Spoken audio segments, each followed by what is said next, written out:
اسی طریقے سے ایک اور حدیث دیکھیں، صحیح مسلم کی ہے 2199 حدیث پاک، اور سنن ابن ماجہ میں 3515۔ یہ دو حدیثیں، یعنی دو کتابوں میں ایک حدیث نقل ہے۔ وہ کیا ہے؟ حضرت جابر رضی اللہ تعالیٰ عنہ بیان کرتے ہیں کہ رسول اللہ صلی اللہ علیہ وسلم نے ہمیں دم کرنے سے منع فرما دیا۔ اب یہ دیکھیں، جو بعض آپ کو یہ کہیں گے نا دم کرنا منع ہوتا ہے، بھئی یہ پھوک پھوک نہیں مارو، شرک ہوتا ہے، دیکھو نبی کریم نے منع فرمایا۔ سنیں کہ کیوں منع کیا تھا، منع فرما دیا۔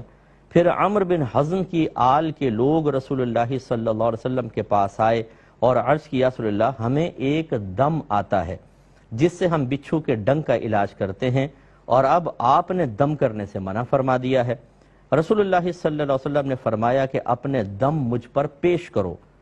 پھر آپ نے فرمایا کہ وہ پیش کیا ہوگا تو فرمایا اس میں کوئی حرج نہیں ہے، تم میں سے جو شخص اپنے بھائی کو نفع پہنچا سکتا ہو وہ اپنے بھائی کو نفع پہنچائے۔ اس حدیث نے فیصلہ کر دیا ہے۔ میں کاش میں کہتا ہوں کہ آپ جو یہ پوسٹیں بھیجتے ہیں نا، یوں ادھر کے بات سن کے یہاں بھیج دی یہاں بھیج دی، ان حدیثوں کو کریں نا، آپ کیوں نہیں کرتے ہیں؟ اس کی پوسٹ بنائیں، ان کو بھیجیں، عام کریں لوگوں کو۔ نبی کریم صلی اللہ علیہ وسلم نے جس دم سے منع فرمایا وہ دم تھے جو کلمات کفر و شرک پر مبتلا تھے، ان کو منع کر دیا۔ اس لیے سرکار نے فرمایا اپنے دم میرے سامنے پیش کرو، جو منتر پڑھتے ہو یا جو بھی کلمات پڑھتے ہو پیش کرو، صحیح ہوں گے تو ٹھیک ہے کرو، تاکہ تمہارے بھائی تم سے نفع حاصل کریں۔ اس کا مطلب ہے سرکار نے واضح فرما دیا کہ جس کو ہم نے منع کیا وہ غلط ہے،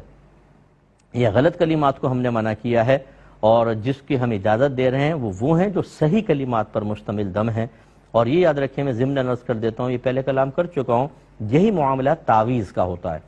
جو رحمت کونین صلی اللہ علیہ وسلم نے تعویذ لٹکانے سے منع کیا، تعویذ کے استعمال سے منع کیا، یہ حدیثیں اس کی بھی ایک بالکل تفسیر ہیں،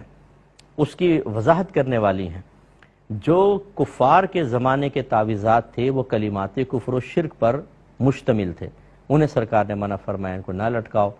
اور وہ اتنے معروف تھے، اتنے زیادہ استعمال ہوتے تھے کہ اگر شروع میں تو سرکار نے پاکیزہ کلمات والے تعویذات بھی منع فرمائے، کیونکہ لٹکا ہوا کوئی تعویذ لٹکا کر آ رہا ہے، اس میں قرآن لکھا ہوا ہے، اب دور سے آ رہے ہیں تو دیکھنے والا تو یہ سمجھے گا کلمات کفر و شرک ڈالے ہوئے ہیں، کیونکہ وہی زیادہ معروف تھے۔ اس لیے شروع میں ایسی حدیثیں بھی آپ کو ملیں گی کہ سرکار نے ذکر الہی والے تعویذ بھی منع کیے، لیکن پھر خود صحابہ کرام علیہم رضوان کہتے ہیں، اور یہ پیچھے حدیثیں گزری ہیں، کہ ہم بچوں کے گلوں میں یہ لکھ کر لٹکا دیا کرتے تھے، اعوذ بکلمات اللہ التامات من شر ما خلق، یعنی یہ کیونکہ یہ اس سے کیڑے مکوڑے کاٹتے نہیں ہیں اور آدمی اس سے محفوظ رہتا ہے، تو صحابہ کہتے ہیں ہم ان کو لکھ کر بچوں کے گلوں میں ڈال دیا کرتے تھے، یعنی تعویذ بنا کے ڈال دیا کرتے تھے۔ تو اب یہ جو تعویذات ہیں اگر وہ اچھے کلمات پر مشتمل ہیں، قرآن پاک کے تعویذات ہیں یا اعداد کے ہوتے ہیں، کیونکہ یہ حروف ابجد اگر آپ نے سنا ہو، الف کا ایک حرف ہوتا ہے، با کے دو ہیں مثال کے طور پر، تو وہ اس طریقے سے ناموں کے نکال کے یا آیات کے حروف نکال کے حروف کے تعویذات دے دیتے ہیں، تاکہ براہ راست اگر گر بھی جائیں تو جیسے آیت گرنے سے بے ادبی ہوتی ہے وہ بے ادبی کا ارتکاب نہ ہو، اور اس کی تاثیر ویسی ظاہر ہوئی ہے۔ تو آیات کریمہ ہوں، حدیثوں کے کلمات ہوں، ان کو اگر آپ اس طرح تعویذ بنا کے گلے میں لٹکا لیں، بازو میں باندھ لیں، اس میں کوئی حرج نہیں ہے، یہ ایک طریقہ علاج ہے، جیسے دم ایک طریقہ علاج ہے۔ جن تعویذات کو منع کیا گیا اس کی بھی یہی تعویل کی جائے گی کہ اس میں ناجائز کلمات ہوں یا مبہم قسم کے الفاظ کے، جیسے آپ بعض تعویذات دیکھیں نا یہ عاملین لکھ دیتے ہیں، یوں ٹیڑے میڑے لفظ ہوں گے، اکلوسو پکلاسا پتہ نہیں کیا کیا، وہ اس کو پڑھ کے آپ کو لینگویج ہی سمجھ میں نہیں آئے گی۔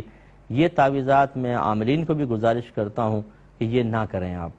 ورنہ آپ اس کا پہلے مطلب بتائیں، اپنے آپ سے مطلب پوچھیں کہ کیا مطلب ہے اس کا۔ اگر آپ کے ہمارے استاد نے دیا، استاد کوئی آپ کا امام اعظم ابو حنیفہ نہیں تھا، وقت آ کے اس نے جو دے دیا آپ اس کو استعمال کر لیں، اس کے معنی عجیب و غریب بھی نکل سکتے ہیں۔ اللہ تعالیٰ عمل کی توفیق عطا فرمائے۔